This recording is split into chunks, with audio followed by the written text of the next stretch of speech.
Ladies and gentlemen, boys and girls, children of all ages, Kapow EMAG proudly presents the one, the only RetroCast. And of course, here are your hosts, Matt Dawson and Sam Green. Hello and welcome back to the Kapow RetroCast version 2.0. Last year we started things off and kind of put the testers and the feelers out, and we got a good response. So we are back with 12 episodes of gaming and retro gaming goodness. I am Matt, and with me is, of course, Sam. Hi Matt, hi guys. It's been a long while, everybody, so we do apologise, but we are firmly back on it now, so we're going to be filling your ears with plenty of goodness. On it like a car bonnet, or should it be on it like Sonic, I suppose? I'll go with Sonic, to be honest. It's a bit more relevant. That's it. So we've got a few bits and bobs we're going to go through today. We're going to talk about what we've been playing in our gaming lives. We're going to talk about some things on eBay and a little segment Sam came up with called eBay Crazy. We've got this month's focus, which is going to be on a fantastic British developer. You may have heard of them, called Rare. We're going to talk about what's happening in this month in gaming history. We've got the one-word review. We've got a very special community review as well a bit later on. And, of course, some in-closing music where we speak to some of our followers and friends on social media, and they will be picking the music we go out on today.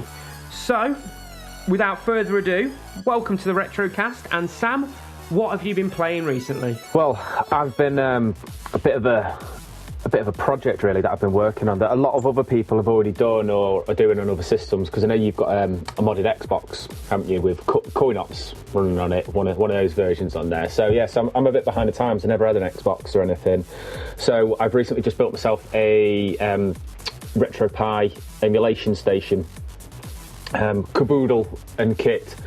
So just got myself a Raspberry Pi 3 that came out last month.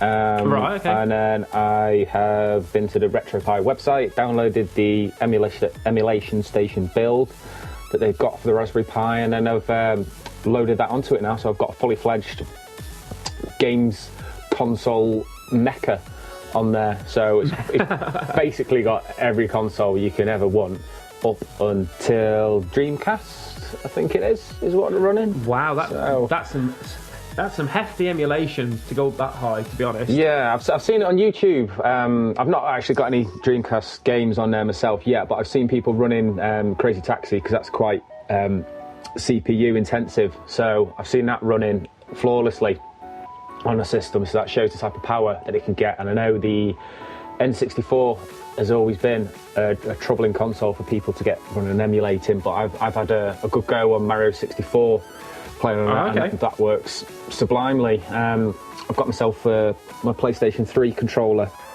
controlling everything on it, so it's nice and wireless. So I've got a box tucked away, and I can lounge on the couch, and I can just play whatever now, and it's just absolutely fantastic, and it's just helped reinvigorate things in the retro world, really, because I can play stuff that's hard to get, or that I can't find anywhere until I do find it. This is the only way that I can play it. So it's not going to stop me collecting, but it's just a nice alternative at this particular moment in time. See, I've always said this. It's fantastic collecting games that you've had in the past, or games that you really, really like, but if you haven't got the room to put, 100 Mega Drive games, which, by the way, takes up a hefty shelf space, why should you deprive yourself of playing these games? It's not like you don't buy them.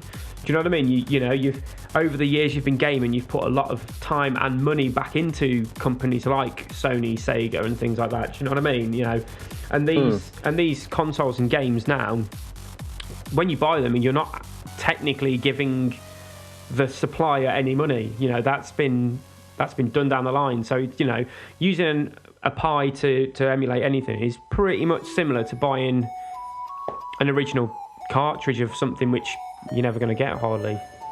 Well, this is it. It's the equivalent of going to the car boot, buying a stash of Super Nintendo cartridges. Nintendo aren't seeing any of that money. No. That's just going straight into the pocket of the person who originally had them, or the reseller that had them. It'd be a different case if it was emulating PlayStation 4 or Nintendo Wii U or something like that. Exactly. Then obviously that's completely out of bound. But a lot of the way you can play these games nowadays is only on the original console or via emulation, because when you get some of these that are re-released in bundle packs, for instance, they won't have the licensing for the songs on it anymore. They'll decide that, oh, I didn't like that particular feature, I'll change it and I'll do something else with it, so it's actually not the original game that you're playing. So it's a good way of keeping the old games alive and keeping people interested. And do you know what? The other side of it is, I'm a bit of a sucker when I do my collecting. I like having a physical copy. Yes. But as you said, there are some things which you will pretty much, unless you are cash rich and very lucky, you are never going to have certain copies of games. And you've got to look at the amount of people that are collecting nowadays. There's so many out there, and people know that, and the prices just keep on rising. Oh, it's ridiculous. I was watching listening to the Pat NES podcast, and somebody's just put a retro games collection up for 150 grand. Right. And it's not even full collections. These are kind of like, there's like a 98% complete collection of a Nintendo, and then like 50-60% of a few other consoles. And even he said, like, that is just not worth it anymore. You know. Was that the one where he said that the guy who was selling it had an offer from somebody in Dubai? Yeah. Or something. Yeah. And I heard that the other day. You know, even Pat, who has possibly one of the better, if not one of the best NES collections, including all like the peripherals and everything. Even he said if somebody offered me 150 grand and took me to Dubai for a week, it would go. Of course you would. You've got to think about it, really. I mean, you don't. It's nice to have everything, but you don't play on 90% of it, do you? Really? Well, let's be honest. I go in fads. Like at the moment, because I'm buying all the new peripherals in for the events that we're doing. I've just had another steering wheel delivered today for the PlayStation 2. So because of that, I know over the next week and a half, I'm probably going to dig out Colin McRae 3, Gran Turismo, and you know, all those kind of games, and play the death out of them. And is Holly going to be there as your co-driver next to you? By co-driver, do you mean shouting abuse at me? Whilst getting leathered? Yeah, pretty much. You go through fads, don't you? And you can't have everything. And the fact it can emulate Dreamcast games, some Dreamcast games are so expensive. Well, this is it. If you look at a lot of the fighters that are on there, they go for crazy prices, don't they? Some of the ones that are still used in competitions nowadays. You know, you got your Marvel ones, haven't you? They're crazy. I mean, Marvel versus Capcom. That's the one, yeah. That goes a bit bonkers, doesn't it? So on the new Pi, you said it was small. Are we talking like Apple TV? You know, kind of like a 6x6 inch kind of thing, or is it? It's absolutely tiny. I mean, basically, the way that you buy it, you just get a little tiny motherboard that's probably about 4 inches by about 3 inches. All right, okay. And that's it. And then you have to buy a case for it. You have to buy a power supply for it, things like that. So you build it up to as much as what you want it to be. So if you want it to just be the motherboard and a power supply, you can just do that, if that's what you want. But I've seen it where people have actually put the Pi into a Super Nintendo shell. All right. Or they put it into a Sega Mega Drive shell. And then what you can do is, or what other people have done is they've put USB connectors in the slots where you'd normally put the joypads. Yeah. So that all works. They've hooked it up so that the power button actually turns the Pi on and off as well. So it depends on how good you are at your electronics. Right. I'm awful at them. It's something I'd like to try in the future, but it's not something I've tried yet. But no, at the moment it's just like a little Apple TV, nice little bit of footprint. Stick it behind a telly, you don't even see it's there. And because they've got the PS3 wireless controller, you know, it's great to go, really. So yeah, it's ideal. I'd highly recommend it. So I know you've got your Xbox and you love that, but obviously the Xbox is the size of a tank, isn't it? Yeah, and having two of them, because the one I've got, which has been soft modded, the disk drive doesn't work. It's taken a fair bit of space up. So what have you actually been playing on there? What games have you tried? You mentioned Mario 64. Yeah, played that. That works brilliantly. I was a bit unsure about how it would work because obviously that was created and the N64 control pad was created specifically for that game, but it seems to work really well, the PlayStation controller with the analog sticks on there, so that's fine. So giving that... It's just getting used to it, I suppose, isn't it? Yeah, that's it. That's the main thing. So giving that a go. Before I came on here now I was playing Terminator on a Mega Drive. Nice. If you remember that, based on the first film. It's awful. It's not awful. It's just so difficult. Yeah. I probably got a quarter of the way through the first level, and I just got absolutely owned. And you only get 1 life on it as well. So it took me about 10 minutes to get a quarter of the way through, and I just kept dying and dying and dying because you're only armed with a grenade, and that's it. So I'm crap at computer games anyway, so I probably wouldn't even get that far. I'm getting worse as I'm getting older. And then I tried on the 32X WrestleMania arcade. Yes, love it. Who did I hear speaking about that the other day? I think it was on Maximum Power Up, that podcast. I don't know if you listened to that. Yeah. But they've done a wrestling special, and they mentioned this. So I thought I'd give it a go, and they said it's like Pit Fighter, and it is like Pit Fighter because all the sprites are digitised. Yeah. And there's a punch and a kick, and that's it. That's all you can do. Punch and kick. See, I couldn't find any combos or anything. Oh mate, I've got it on the PS1. Right. And you do a combo by pressing towards, right. And then each character's sequence is in a different order. So, for example, The Undertaker, he does one where he throws bats, he hits them with a tombstone, he does like an uppercut. If you do it right and go towards, and then, for example, cross, triangle, circle, square, but doing towards, cross, towards, triangle, towards, square, and going all the way around, you can actually string together like a 40-hit combo. Right, okie dokie then. If you do it wrong, you just end up just kind of like throwing at them or chucking them on the floor and stuff. Yeah. But you can do all finishing moves and stuff on it as well. Yeah, I mean, I only gave it a quick 5-minute blast before, just to see how it was running. So I'll perhaps get into it a bit on a Friday night or something when I've had a couple of drinks and get a bit more in depth. So with the Vince McMahon commentary on it. Well, this is from the 32X, so it doesn't have any of that on. So it's all dead limited. On all of that, so but yeah, it certainly made me realise the 32X wasn't quite as fantastic as what I remembered it looked in the shops. Put it that way. Yeah. What did it have, like 60 games, if that? I think it was about 30 odd, about 38 games. Oh, was it? Not even that, wow. 32X games, let's just have a quick look. Google is your friend. Yes, list of 32X games.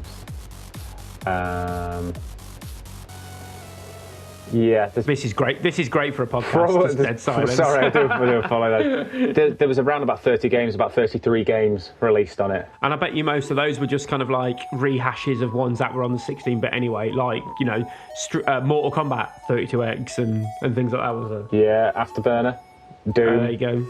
And everyone's favourite, FIFA. Why would you do it? Why? I tried that because I thought it would be like, foolishly, like the PlayStation version, the first one that came on PS1, because I loved that at the time. But it is basically just a spruce up version of the Mega Drive version. So it is all isometric, and it's a little bit of a challenge to play, shall we say. Mate, I'd have gone for the original FIFA on the Super Nintendo the other day, and I could not score at all. It's weird, isn't it, when you go back and you see how difficult the games actually were back then. But if you think about probably the time that we actually used to spend on them back then, when you could get in from school and then spend about 6 hours playing them, couldn't you? Without even blinking. Whereas now you can't. Well, I played Sensible Soccer as well. I did it for the Master System on the Sega Master System, and that is still probably my favourite football game ever. I think it's because it's so seemingly simple. Yeah. It doesn't try anything with the graphics. It doesn't try anything crazy with the gameplay. It's just quick, fast, simple play, isn't it, really? And that's what lives on. Oh, it's brilliant. Anything else you've been playing? Well, nothing really retro-wise, PS4-wise. Well, actually a bit retro, actually. I don't know if you have heard of... oh, God, what's it called? You haven't got a PS4, have you? No. PS4. You're going to have to edit this bit out. or leave it in with some kind of like hold music over the top. Awful. Yeah, I know. I do apologise. Right, yes. Broforce. Have you seen that at all? No. On the PS4? Oh, mate, you will absolutely love it. It was a free game. All right. Last month. I don't know if you... Do you know about PlayStation Plus? PlayStation Plus, yeah. Yeah. So obviously you get a couple of games free each and every month, and this was a giveaway that was free, and it's absolutely amazing. It's an 8-bit style game, right? And it's a shoot 'em up, but it's a bit of a puzzler as well at the same time. And basically what they've done is they have spoofed a load of film characters. So you've got like a Rambo character, you've got a Terminator character, you've got Snake Plissken, James Bond. You've got all of these type of characters that are just chucked into this game, and you basically got to get from one side of the level to the other side of the level, and just demolish. The whole level is demolishable. So if there's a hill in your way, you can shoot your way through that particular hill. If there's a building in your way, you can shoot it down at its foundations. You just need to actually see it, to be honest, pal. It's absolutely amazing. It's so addictive. Is that a full indie title, is it then? Or is it kind of something that PlayStation, Sony have put together? Or I don't actually know the specifics behind it, but broforcegame.com. Oh, right. Yeah, if you visit that, go on that website there, and it's all done in a proper cheesy, like a American, like Team America World Police type of style. Yeah. You can get it on Steam. All right, okay. So you can get it for your PC. So yeah, have a look on that. It's got a trailer and stuff on there, but it's absolutely amazing. I was thinking for a free game, it's probably going to be a little bit naff, but it's so good. Completely opposite. Yeah, and obviously on the retro vibe as well, and you can't go wrong. So yeah, just been playing that Star Wars Battlefront, which doesn't get boring if you're a Star Wars nerd like me. Yeah, of course. And this month, the free game on PlayStation Plus was Zombie, which is the PlayStation and Xbox version of Zombie U that came out on the Wii U, if you remember that game. Yeah. Well, that was pretty much a launch kind of title for them, wasn't it? They were heralding the new controller as you used to hold it up and shoot things with it, but obviously they've removed that mechanic from it. You just use your normal controller, but no, really enjoying that. So I've not played too much of it yet, but it's nice to have a zombie game set in London. That always works well instead of New York or something like that. So yeah, man, that's what I've been playing. How about you? What have you been up to at the moment? Well, I've kind of gone the opposite way to you. You've gone for retro gaming in a small, compact box. I've bought a bloody big one. Oh yes. So I had my arcade machine delivered a few weeks ago. Currently in the living room. Oh, how have you wrangled that one? I have no idea. But it's still there, ready for when Kapow host at the Back to the 80s and 90s festival with our retro gaming tent there. So that is, it has a 60-in-1 80s jammer card in there. So we've got things like Pac-Man, Gallagher, Space Invaders, that era. And are they all the official games as well? Yeah. Not clones or anything? No clones. It's got Frogger. It's tons. So basically on there, I've been playing 1942. Yeah. And 1943, which is really good. Donkey Kong Jr., which is brilliant, and also Ms. Pac-Man, which is, I don't know why I like it more than the original, but I really do. But it's got like Burger Time on there, Frogger, and it's a 60-in-1 cart, and you can like disable and enable games as you like. So if you want it to, just run Pac-Man, you can just go into the settings, turn them all off, and just have it as a Pac-Man machine if you want. Brilliant, so you can personalise it down to exactly what you need. Yeah, and it has got the original coin mechanism in there, but unfortunately, the only coin it will still take is £1, because it's on the old 50 pences, the old 20 pences, the old 10 pences, and the old 5 pences. Right. So it's great, because if I can just reach in and turn it all on free play. As soon as somebody comes round, lock the door. Sorry, it only takes £1 coins, but you get 3 goes. Oh, no. So house parties at yours then? That's switched on all night. Raking in. It's like, just come in, just check it out. But it's really good because the settings on there, like you play, obviously you put your £1 in, you get 3 credits. So you'll get, for example, on 1942, you'll get 3 lives. It will then reset after those 3 lives. It will reset back to the game choice menu, But if you press your credit again while it's still selecting that game, it will actually act as a continue, and you can just carry on that way. So, you know, you can use it as a normal machine if you need to. Other stuff I've been playing, I recently bought Star Trek for the PS3. Okay. Based on the new movie. I did send a tweet out. It's possibly the worst thing I've ever picked up in my life. Oh, dear. It's not worse than 18-wheeler, is it, on the Dreamcast? Now, I like 18-wheeler on the arcade. I always end up playing on it. But, mate, the first 15 minutes of this game, I restarted it 4 times because it glitched. Right. There's one scene never in a there. Good sign, is it? There's one scene where I have to run across a bridge, pop a few like barricades up, and then wait for Spock, who's kind of like your partner through it, to cross the bridge and stand with you. He ran towards me, and then I watched him run into the sky and just keep going. I'm like, where's he going? And then the next time, you know, it's like, oh, you got to shoot this guy to move him out the way of the door. Shoot him, he becomes the door, and it's just like bits of him, and then the door went. Oh, it's absolutely diabolical. Is it a third person? Yep. Sort of like sandboxy type of game, but without the sandbox element. Well, you know what I mean? Yeah, that type it's like an Uncharted kind of, you know. It's a vast world, but you are on rails. Right. Okay. So it's directing you to where they want you to go. And do you know when you think, oh, do you know what? I'll give it a go. I love Star Trek, and I'll give it a go. And it's almost got thrown in the bin, to be honest. And then you try and give it the benefit of the doubt, and you try again, and it just infuriates you even more. I think it's one of them games that you have to play to realise it's that bad to be able to comment on it. You know, I've heard, you know, some games you hear bad reviews and things like that, and you're like, well, no, I might like it. I'm not the same as everybody else. But I'm going to have to renownedly say on this, yeah, it's absolutely awful. It's so bad that if you send a tweet and go into the GIFs and type in Star Trek, it has one of the glitches as one of the automatic things you can send on a GIF on Twitter. That says it all then, doesn't it? Sorry, is it a GIF? Oh, let's not start into that world. That's gonna. Or is it Sith? That's gonna.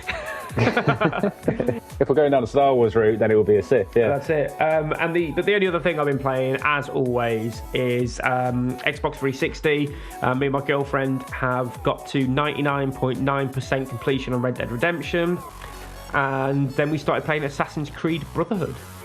I've not played Assassin's Creed since the first one, so I've been told that the only good ones are the ones based around the Roman times with Ezio. So the first one, second one. The rest are kind of the same, kind of all over again. But I've heard Black Flag's really good, which is obviously the pirate one. So, but yeah, that is pretty much what I've been playing. Cool, man. That's good. No, I'm totally jealous of the arcade machine. That sounds amazing. Mate, you can come down whenever, especially when next month I'll be buying another one. Oh, does Holly know yet? Is it is it a driving one with a full-on sit-down? Yeah, it's a Daytona 4-player cab. Oh, you didn't go for the 8 cabinet one? No. Which, do you know what? Pussy. Holly used to have her old house. She used to have a House of the Dead machine. Oh, what? They're huge. And she goes, oh yeah, get one. I was like, right, okay, I'll have a look. So I looked on eBay, and they're going for like $2,500. And I'm like, you're being serious? And it's like, how big is it? And I was like, it's the equivalent of having a sofa standing up twice. And you know, if I was going to buy a big cab for something, I'd probably go down the lines of Sega Rally, because it's one of those games that I always play on if I go to an arcade and they've got it. Or how about Afterburner? In the pod. The big moving pod. Yeah. And don't mess about. Come on. If you're going to go in. If you're going to do it. Go in deep. You go in full. But no, I think I'm going to get another cab similar to what I have now, but run 90s games on it, which is a cart called, and it's got Pandora's Box. Okay. So that's got things like Metal Slug, Street Fighter, that kind of era games on. Right, okay. So at the festivals, we've got one throwing 80s games out and one throwing 90s, and then 10 different consoles in between. Have you told anyone properly about the festival yet that's going on and what we're doing? Yeah, the first advert went live on our YouTube channel at the end of an update I did, but I will be playing the advert at the end of the show as well. Basically, we have a festival coming up at the end of June and one in August, and it's the 80s and 90s festival, back to the 80s and 90s. One's in Derbyshire and one's in Leicestershire. Main stage is a complete throwback to my childhood, so you have Venga Boys, E17, Wigfield, S Club 7, 5, over all different events. There's real big acts. I've got Timmy Mallet comparing, which is ridiculous. I will actually be hosting the main stage for 2 hours every day, where we'll be hosting a Pac-Man, a Street Fighter 2, and a Mario Kart tournament on a giant LCD screen. Sorry, LED screen, do apologise. So that'd be really cool. And then in the Kapow tent, we're doing movies, TV shows, and games. So we'll have the arcade machines.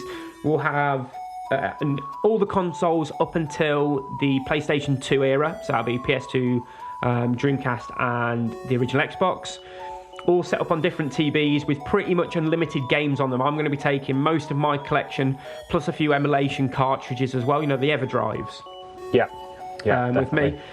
To go along with that, we've also got a 6-foot Mario, a 6-foot Pikachu, a 6-foot Sonic, Samus from the Super Metroid series and Metroid series. We have a Pink Power Ranger for you to have your photos with. And then on the Saturday, we have the DeLorean from Back to the Future in full Back to the Future 2 mode. And on the Sunday, we have the 18 van from, obviously, the 18. Blinding. So, yeah, it's looking good. It's cheap for a whole weekend. Myself and some of the Kapow guys will be there. Hopefully, Sam, you'll be able to make it down to one of them. I know you guys are really busy. This is it. Well, I've been sorting my schedule out, and I think I am going to be able to come along. So, yeah, definitely be part of that.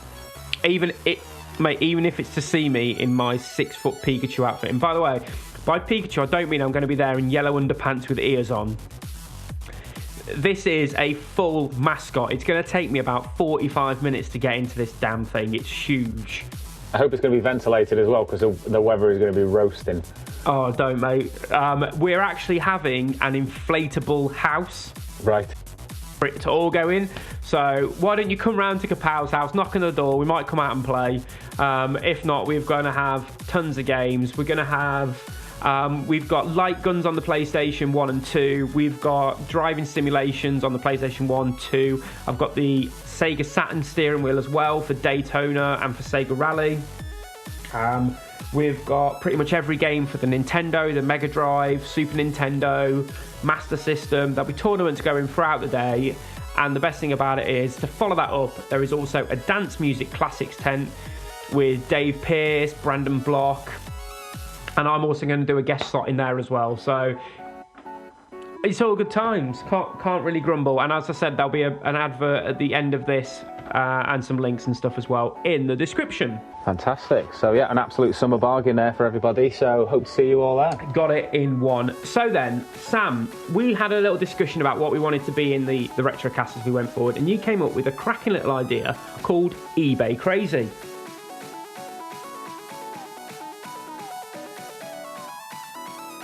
Basically, what we're going to do on here is we've both found some, as you can imagine, crazy things on eBay to do with gaming and retro gaming. We're just going to have a discussion about them and how they go. So I've got 2 things that I found which I'm absolutely gobsmacked by. How about yourself? I went for one item. I say one item. It's one sale, but okay, it's a job lot, because we love job lot ones, don't we? That's it. Well, what I'll do is, since I've got the 2, I'll do my cheap one first. Do it, man. By cheap, I'm going to say that with a pinch of salt, because it's not cheap. Right. Sega Master System. Right. Boxed. Yeah. The exact description was computer in good condition, box not so much. Starting bid, £500. Where's that wall? I need to bang my head against it. That's it. Well, just to put it into kind of perspective, obviously if you're listening in different countries or in different areas of the country, I can go into one of my retro gaming shops that I go to, Entertainment and Gaming World, just outside of Yardley in Birmingham, and I can buy the original Master System with 2 of the, one cartridge, 2 pads, the light gun, and 2 of the card games they did, which I think was Super Hang On, and I can't remember the second one now. And I can get that for £60. So the only thing missing from this set would be the box, which isn't in very good condition anyway. So if I was going to spend money on a Master System 1, I'd go and spend 60 quid and get a perfect one. £500. I want to know what they were smoking. That is crazy. Do you know what that sounds like? That sounds like somebody who's heard that retro gaming is now popular. Let's just make some money out of it. Let's hope some fool is on there looking and doesn't know what they're going for. It's absolutely ridiculous. Of course, my main collection, which I'm moving forward with, is the Master System. And when I see things like this, I get upset because somebody will see that and think, oh my God, I've got one of them sitting at home. It's worth that. My box is in better condition. I'll put it up for 70. And before you know it, they're driving the prices up higher and higher and higher. And then it's going to cost me like £95 to buy Sonic without a box. This is the way it works, though, isn't it? It's absolutely bonkers. Right there. I don't know what. I don't know what's going on. What I do is it's greed, and people can just quickly look on eBay. They'll look at 2 or 3 prices, and they'll go, "Well, that must be the price." Just because someone has put that price on it doesn't mean it's actually worth that amount of money. And this is the problem that is coming up now, because everyone goes, right, that's 80 quid. I'll sell it for £85 or the same price, and everyone just moves to the same price. And that's it. And then look, it just constantly keeps going and going and going. And if they keep uploading and relisting the thing, before you know it, people are looking at them, and it goes from 1 at £85 to 4 at £85, and it just keeps steamrolling. So, right, my next one it's a bit of a jump up from £500. So, do you want to go next, or do you want to? No, I want to hear yours. Mine, okay. Now this one is worth a bit of money, but I don't think it's worth this. It is a Gundam model Sega Dreamcast. Right, okay. So if you want to have a quick look at that, it's blue and red. Right. It looks beautiful. It's a really good looking console. Is this the customised one? No, it's an actual Gundam model one. They actually released one in Japan. Oh, right, okay, no, I must be on a customised one then. Starting bid, £5,299 British sterling. That's bonkers, isn't it? How? I wouldn't pay that for a car. Well, it's a brand new car, isn't it? As well.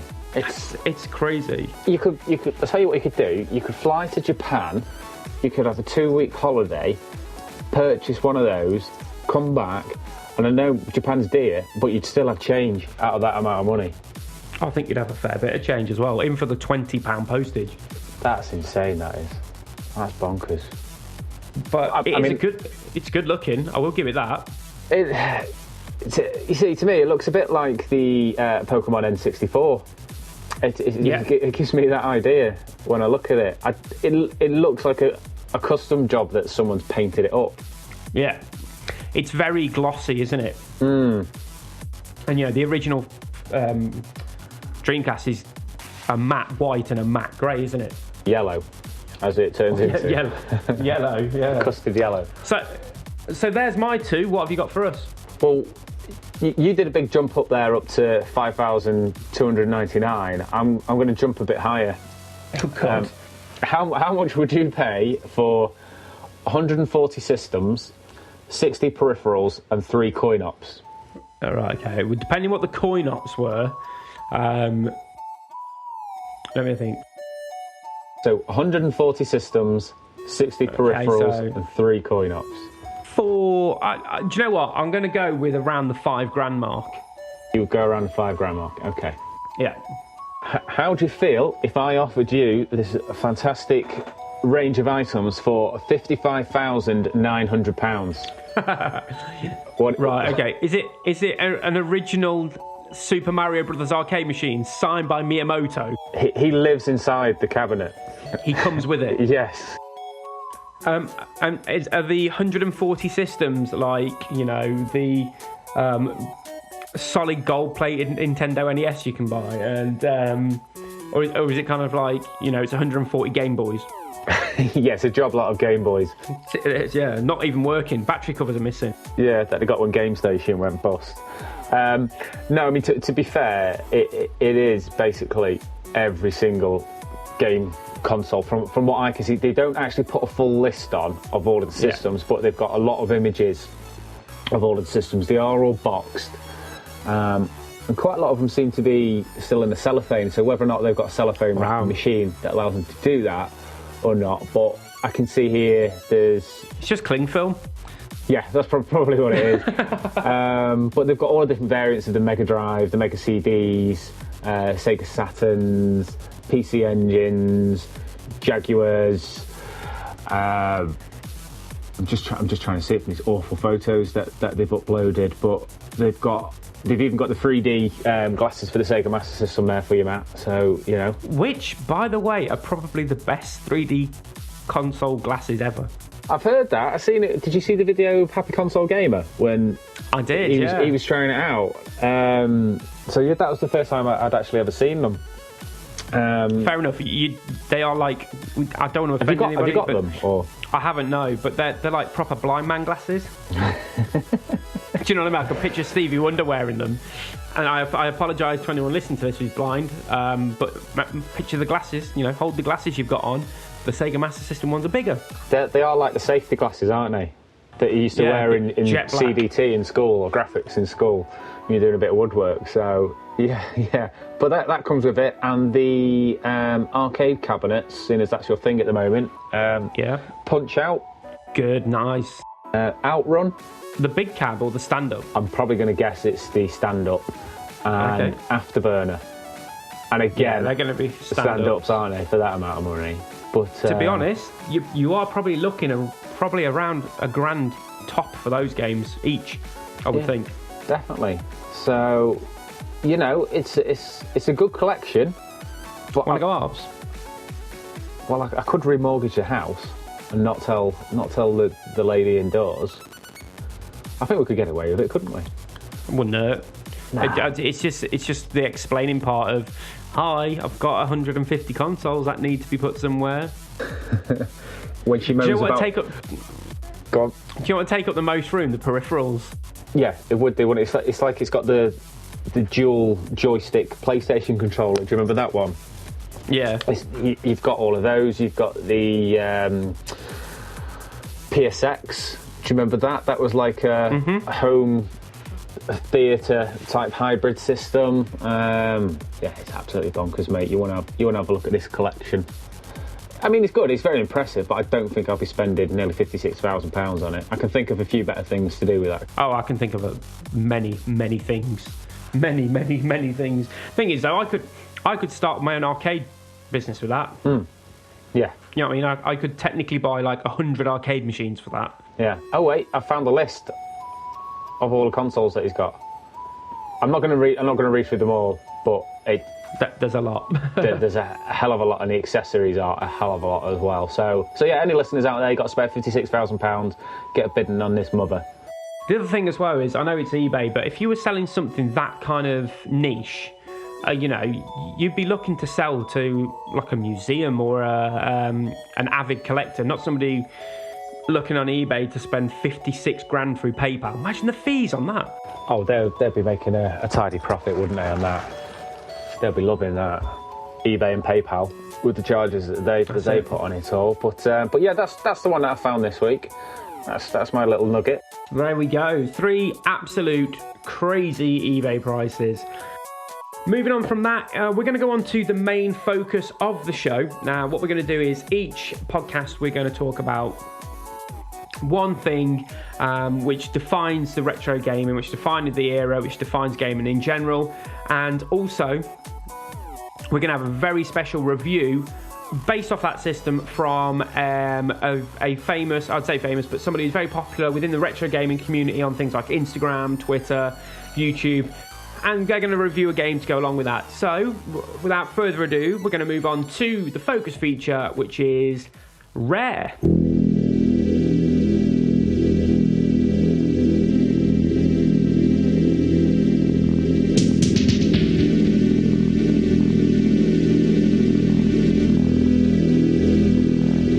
Established in 1985 by Tim and Chris Stamper. During its early years, Rare was backed by an unlimited budget from Nintendo, primarily concentrating on the NES system. When the 16 and 64-bit era came, they started making huge, groundbreaking games, which we'll go on to in a second.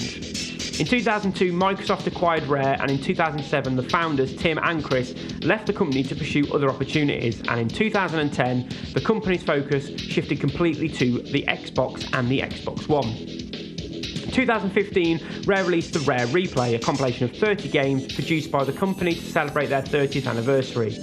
Rare is widely recognised by the gaming industry as one of the all-time great developers and will go down in history as one of Britain's biggest gaming exports.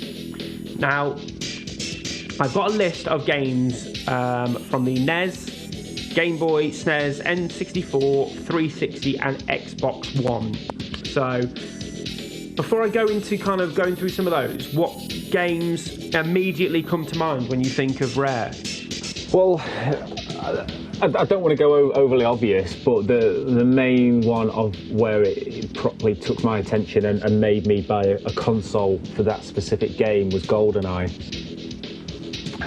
which was just absolutely bonkers. I owned 2 games on my N64 up until recently, and I probably bought it a couple of years after it came out, and those games are GoldenEye and Perfect Dark, and that's all I owned up until a few months ago when I started to get a few more N64 games. So that shows how special those particular games were that made me buy a console and buy nothing else other than those 2. Well, that's it. And well, what I'll do is I'll go through some of these games now, because I didn't know that they actually did some of these. So I'm quite shocked. So for the NES, a couple of games. Obviously, you may have heard a few of them. Believe it or not, they did WWF WrestleMania. Okay. California Games. Classic. Beetlejuice. Never played that, but obviously it's a big title and a big license to have. Yeah. Battletoads. Yes, everyone loves that. On the Game Boy, they did The Amazing Spider-Man, Super RC, Wizards and Warriors. And then for the SNES, some highlights are Battletoads and Double Dragon. Of course, Donkey Kong Country, one of the biggest selling cartridges for the Super Nintendo. And one of the best fighting games for Super Nintendo as well, Killer Instinct.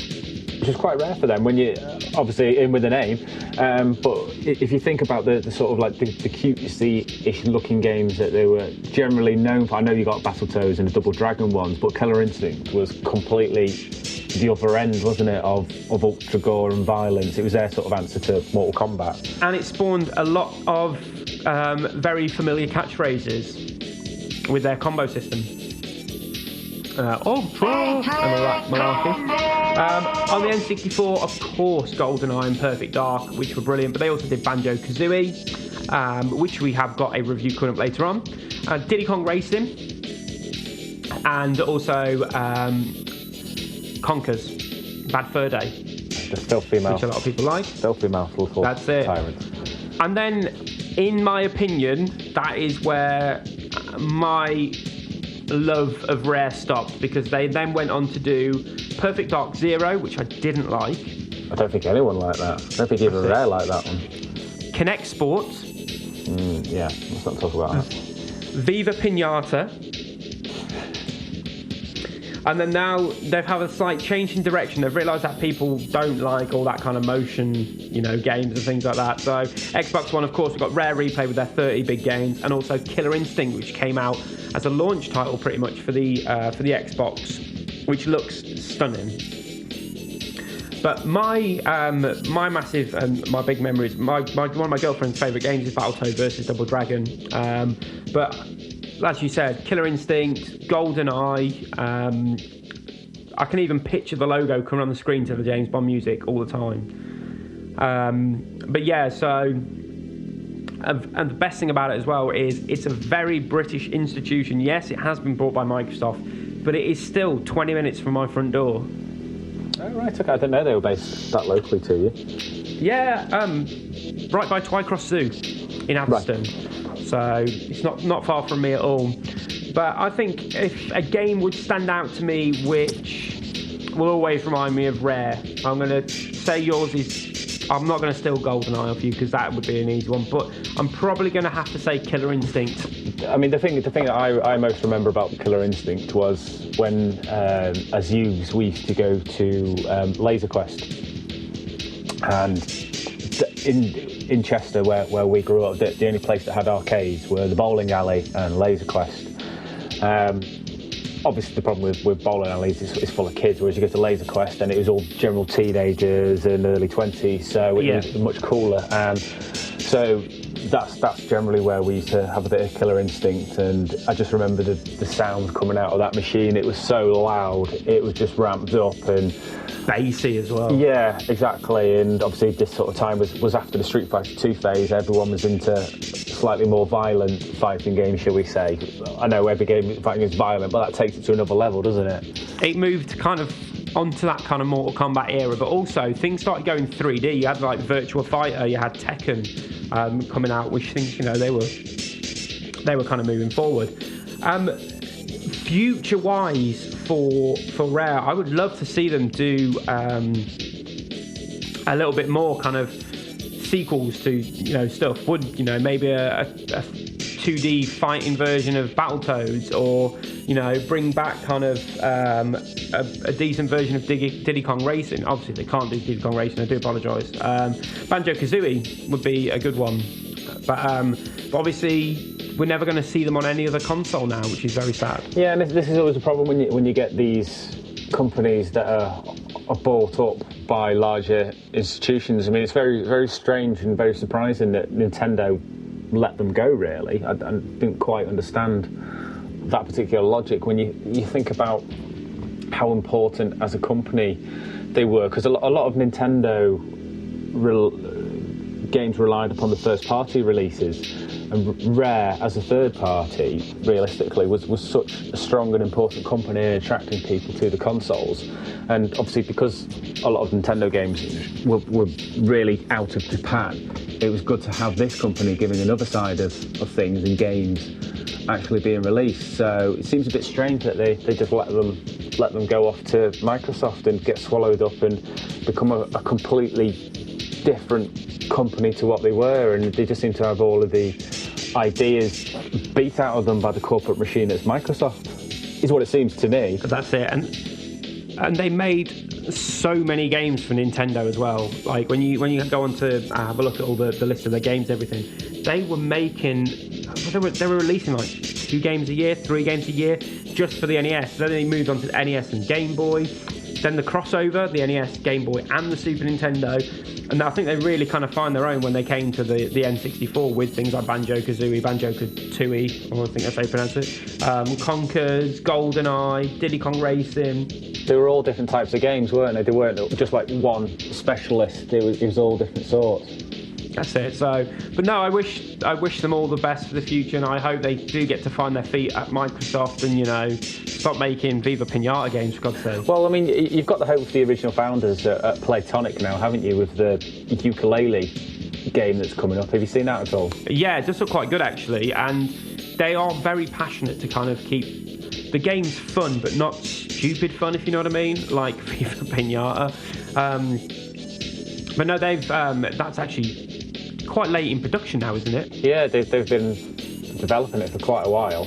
But yeah, I follow them on Twitter and on Instagram and stuff, and they seem to be loads going on. But the best thing about it is they left on good terms. You know, they could have quite easily said, you know, fudge you, we're leaving, you've ruined our company kind of thing. We're going to do our own thing, but they left amicably, and that's all good for the gaming industry at the end of the day. Definitely, because you never know further down the line when paths are going to cross, and that you're going to need favours, other people are going to need favours, so it's always better if you can to sort of leave on those particular terms. You never know, one day they may turn around and go, Microsoft, you've done nothing with it, we'll buy it back off you. It's a shell now though, isn't it? That's the thing. It is, yeah.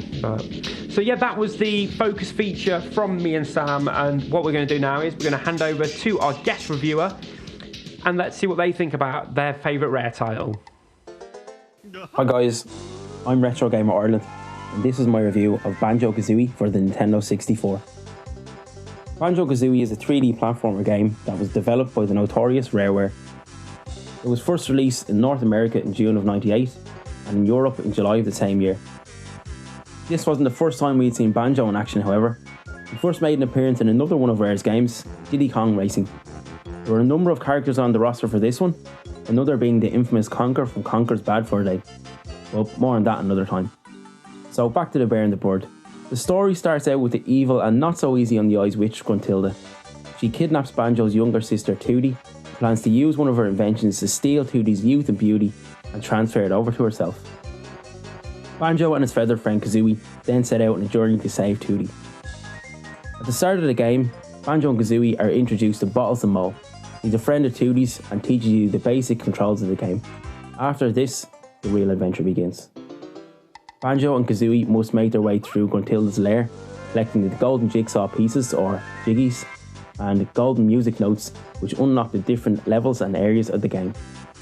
There are 9 different levels in the game, each with its own unique style. There's snowy mountains, sandy deserts, green fields, and others. Along with the beautiful visuals of the game is an absolutely outstanding soundtrack. The music in each level really helps create the mood and atmosphere of the different areas you'll be exploring along the way. Each level has a variety of different enemies that you'll have to battle, and to do so you get some pretty cool abilities. From the basic rolling and punching, my personal favourite flying.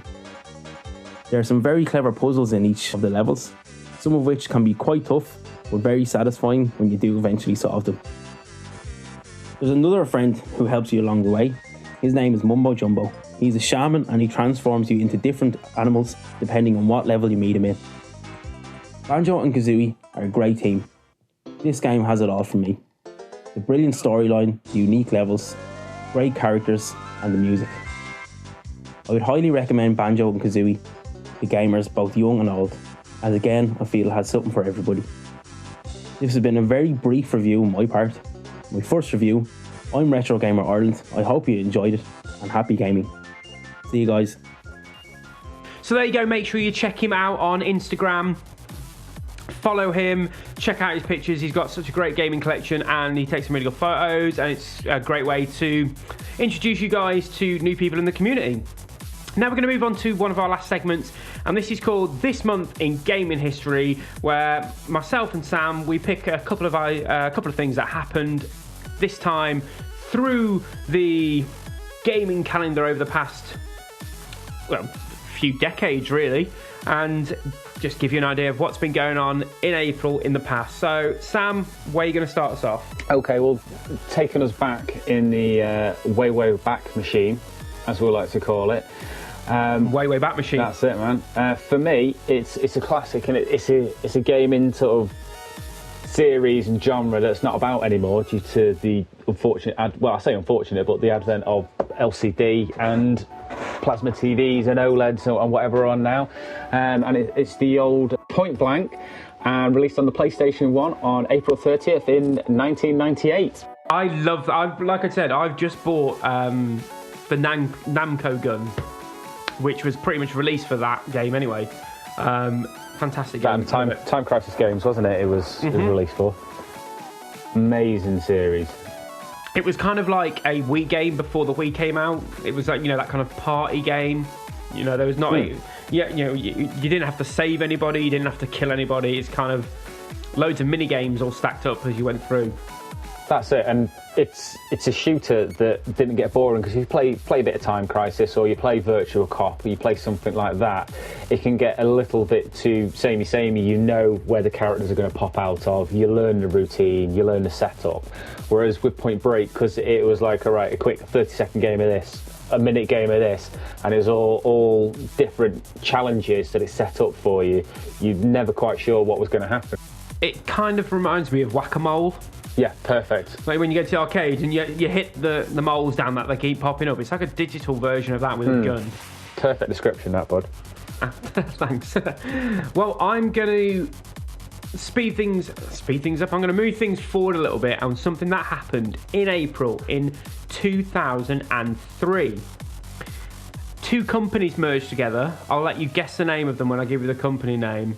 It was the Enix Corporation and the Square Company merged to make a gaming behemoth now, I suppose, with the amount of games they've sold, and that would of course be Square Enix. It's quite an original name, that, isn't it? Yeah, it could have been worse. They could have called it Corporation Co. Well, yeah, but maybe we could start a company called that. We could. What's the name of your company? Coco. Oh, well. Yeah. But no, obviously, Final Fantasy alone has made that company a household name. And obviously, we have a remake of 7 coming out. They've just released that they're going to do, is it what? Final Fantasy 15? I've no idea where they're up to nowadays. X5. Hopefully they'll stop when they get to Final Fantasy 30. So it'll then be called Final Fantasy XXX, which if you Google will bring up something completely different. Oh no. And what is your other one that you have for us? I didn't do another one. That's all I did. You got another one? Fine. I've got another one. Go on and hit me. And it takes me to my arcade machines and a very, very, very happy memory from my childhood. And that in 1985, Atari released the very first Paperboy arcade machine, which had the like bike handle, like the bike crossbars. Yeah, as a controller. On the actual cab. I remember playing that to death when I was young, and it was very expensive. They went out on a whim to try something different, and of course in the early 80s that was happening, you know, with people coming out with as things moved forward, things like Punch Out, there was trackball games, things were looking for difference, and Paperboy came out, and let's be honest, it's an absolute smash and a massive classic. Yeah, that's it. I mean, I've never actually played Paperboy in the arcade. I only really remember it from the Sinclair Spectrum that my brother had, so that version is probably way off what the arcade was, but I can remember it clearly. Whenever anyone says Paperboy, you just know exactly what the game is, don't you? Yeah, and do you know what? It's such a simple premise, and it's colourful, it's easy to play, and as you said, the home ports of it went from, it was on the Amiga, it was on the, I think it was on the Amiga actually, it was on the Sinclair Spectrum, it was definitely on the Amstrad CPC 464, and it's got to be various it's got to be everything, hasn't incarnations. It's got to be everything. It's probably been released on calculators. Yeah, you spell boobs or shell oil on a calculator and you're playing Paperboy. That was a passcode, I'm telling you. There's got to be someone working on an Oculus Rift version of that. See, I'm still not sold on this VR thing, but that will be a completely other episode which we can get on once people start getting their hands on these extremely expensive accessories. Yeah, no, without going into too much depth, do you really think it's that expensive when you actually look at what you're getting and what it can do? True, it is in that way, but I'm a firm believer of, I haven't got much money to spend on stuff, so I'll wait till it's cheap. Hence, I do not have a PlayStation 4 or an Xbox One yet, because I'd rather spend £1 on a game than £65. Yeah, exactly. But that's because I'm cheap. Take that as you will. And why you charge your friends to use your arcade in your front room. Exactly, so I need to buy another one. So the next segment is where we hand over to our guy on the road, Rob, and he's going to speak to a few people and talk to them about what games they are playing at the moment and also their thoughts on them. So we're going to hand over to our roving reporter, Rob. Why, thank you, Matt. I appreciate that segue. Well, I'm here today with the guy who comments on the NBA Jam games. He's been playing Battletoads on the NES. So then, Mr. Commentary Guy from NBA Jam, what do you think of it? Kaboom! Well, isn't that lovely? Back to you, Matt. Thanks for that in-depth interview and that review there, roving reporter Rob. We will be back with him again next podcast. Yeah, so please make sure you subscribe to the podcast and check out Kapow Events, Movies and Gaming on YouTube. We're also on Facebook, Twitter, Instagram and Tumblr. Just search for @KapowEmag, so that's Kapow EMAG. And don't forget you can recommend our closing music for our episode by dropping us a tweet or a direct message. Again, @KapowEmag. And this podcast closing music is from a guy called Mark Feder from our Facebook group. And he has asked if we could go out on Ninja Warriors, their main theme. And this was composed by, I'm going to try this one, Hisayoshi Aguru and Tato's in-house band, Zunatata. See, I'm giving up on that one. It's almost as if you are a native Japanese speaker there, Matt. I'd just like to say that. Sorry for putting it in, but it was like they were in the room. It was brilliant. I do try my absolute best. So, but no, I've been Matt. Thank you so much for downloading and listening to the RetroCast version 2.0. Thank you, Sam, as always, for joining me. No problem. Thanks for having me, Matt, and thanks to everyone for listening. And we will be back next month, so make sure you check out this closing music, the Ninja Warrior main theme, and after that we'll have a very quick advert for you to do with the events coming up in the next few months. Take care, guys. The Ninja Warrior.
The following is a public service announcement on behalf of Kapow Events.